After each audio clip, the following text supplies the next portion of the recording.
Shri Swami Samarth friend. आज मी तूप काढायला घेतलं आहे आणि आजचा ब्लॉग मी 4 वाजता टाकते आहे, कारण की सकाळी मला बिलकुल टाईम नाही मिळाला. मुलांना आज सुट्टे असल्यामुळे त्यांच्याच गडबडीमध्ये दिवस कसा गेला काही समजलं नाही. नंतर मी इथं तूप करायला घेतलं होतं. कढाई गरम करायला ठेवली आणि त्याच्यामध्ये लगेच तूप टाकून घेतलं. तूप बघा किती छान, म्हणजे लोणी बघा किती छान ढळपटक दिसते.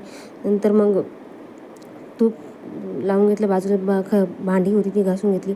इतकी तर छान तूप दिसते पिवळं जरक. पलीकडच्या वेळेस मी पाणी तापायला ठेवलं होतं, तुपाची भांडी निघतच नाही. नंतर आम्ही गेलो होतो दर्शनाला. विष्णूजीच्या मंदिरात विष्णूजी मंदिरात काही गेलो नाही, बाहेरूनच दर्शन घेतलं. कारण की आम्ही दररोज सकाळी येत असतो इथं. आणि पुढे गेलो होतो, देवीचं छोटंसं स्टॉल लागलेलं होता, तिथं दर्शन घेतलं. बघा किती छान वाटते आहे ना मूर्ती.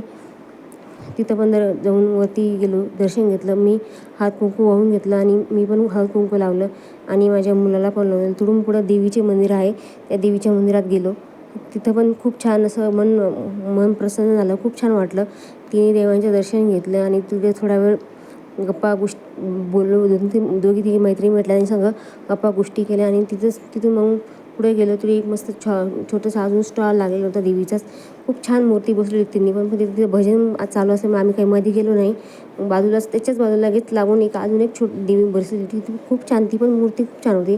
मी तिथून पुढे आम्ही माझ्या मैत्रिणीच्या घरी गेलो. तिथे चहा पाणी घेतला, स्नॅक्स वगैरे खाल्ले आणि घरी आलो.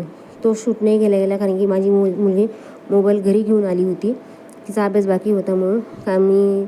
मी स्वयंपाक करून गेले होते, सगळं पुढं घेतलं. तोपर्यंत मी तूप ओतून घेतलं.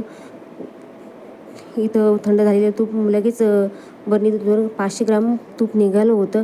कसं वाटलं आजचा ब्लॉग मला कमेंट करून सांगा. आणि तूप कसं वाटते